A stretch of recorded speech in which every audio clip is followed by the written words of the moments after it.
Madame, Monsieur, bonsoir. Des pick-up surmontés d'armes lourdes, des colonnes en partance pour le Mali. Le spectacle donné à voir ce 14 janvier dans la zone des trois frontières. Observé de près par les vecteurs aériens, les combattants nationaux n'ont eu aucun mal à causer d'énormes dégâts au groupe terroriste. Les images et le commentaire de Bienvenue Tansa. Après la bataille aérienne d'hier 13 janvier, les combattants du ciel ont décidé de laisser reposer les criminels pour les cueillir à froid ce jour 14 janvier. Ils passent une nuit paisible sous les bois, sous l'œil bienveillant des vecteurs aériens. Au petit matin, ils se disent sûrement que la mort a quitté leur ciel. Ils se réveillent et enfouchent leurs motos et véhicules. Il faut vite quitter ces lieux.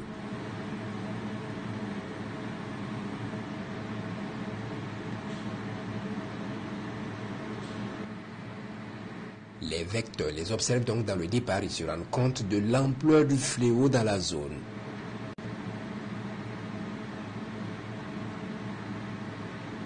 Des milliers de terroristes y étaient camouflés partout dans cette zone des trois frontières.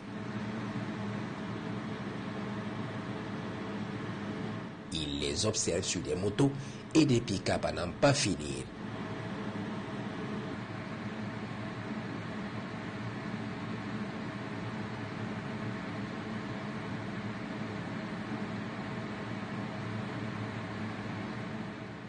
Ils fuient vers l'intérieur du Mali. Vite! Les combattants du ciel vont envoyer d'autres vecteurs en renfort car la bataille s'annonce longue et dure.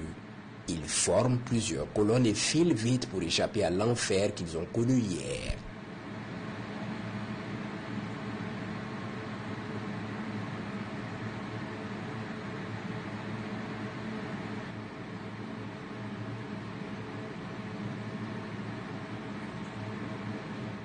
Les vecteurs observent plusieurs pick-up montés de mitrailleuses lourdes et de DCA 14 5 mm.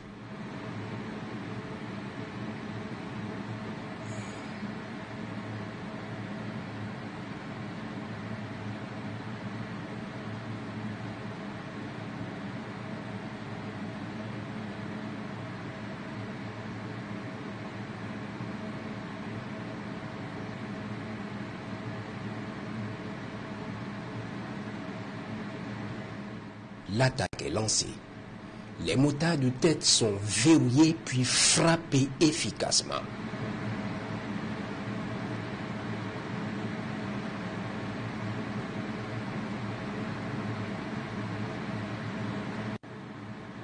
Les autres comprennent vite que le ciel a perdu sa clémence et l'enfer est encore là. C'est la course-poursuite qui s'engage. Il est 6h30 quand les hostilités sont lancées.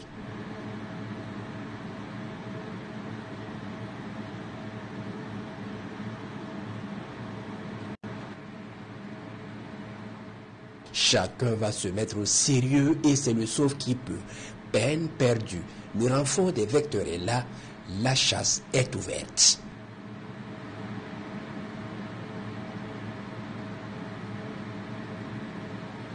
Un premier pick-up est stoppé dans sa course par un missile.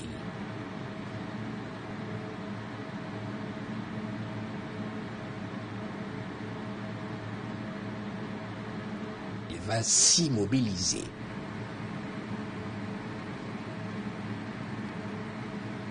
Il est monté d'une mitrailleuse lourde.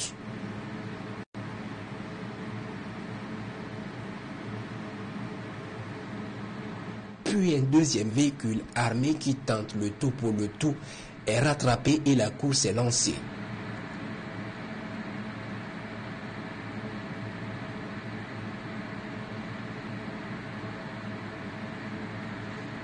Une vraie course-poursuite à plus de 120 km/h dans la brousse, il sera stoppé par un missile.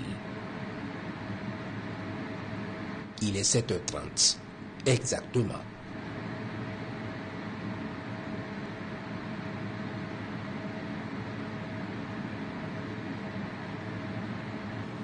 Pendant ce temps, Les motards sont sous les yeux d'autres vecteurs et essaient par tous les moyens de s'échapper.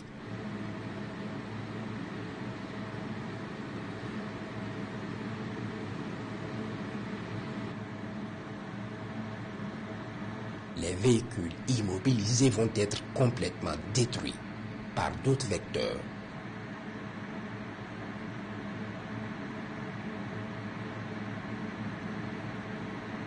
Ils vont prendre feu et brûler complètement avec leur contenu explosif.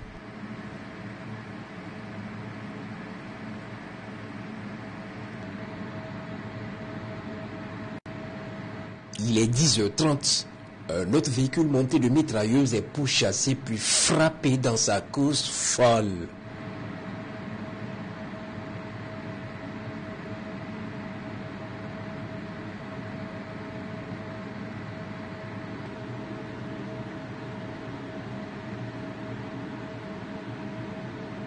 Pendant que les vecteurs le surveillent, un autre pick-up monté d'une DCA 14 5 mm vient de le dépasser à toute allure. Il est immédiatement pris en chasse.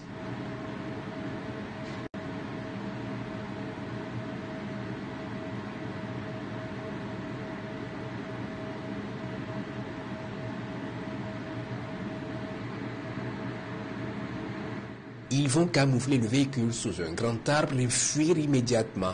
Il est 12 heures. Exactement.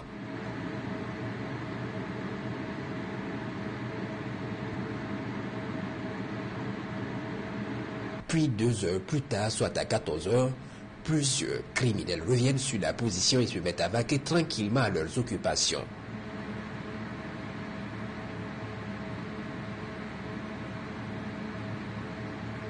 Pour eux, ils ont échappé et le danger est écarté.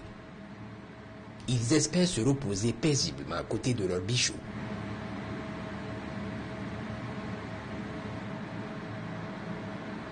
Au bon moment, ils sont verrouillés, frappés avec succès. Toute la zone part en feu. C'est décidément un défilé de véhicules armés. La zone est infestée.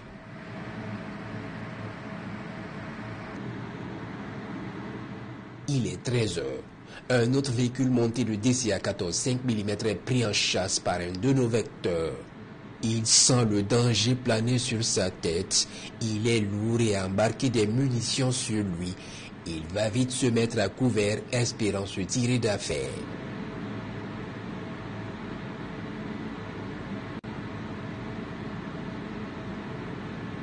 Peine perdue. Il est verrouillé et frappé efficacement.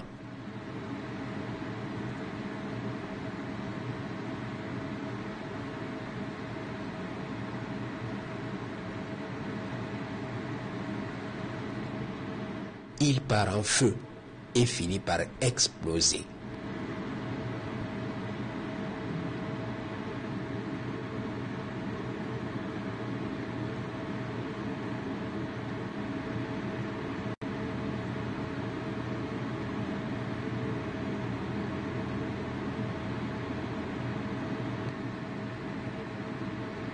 À 14 heures passées, les vecteurs scrutent le champ de bataille et observent les dégâts dans le camp ennemi depuis hier. Une dizaine de véhicules montés d'armes ont été détruits. Plusieurs dizaines de criminels et leurs motos anéantis. Les opérations se poursuivent.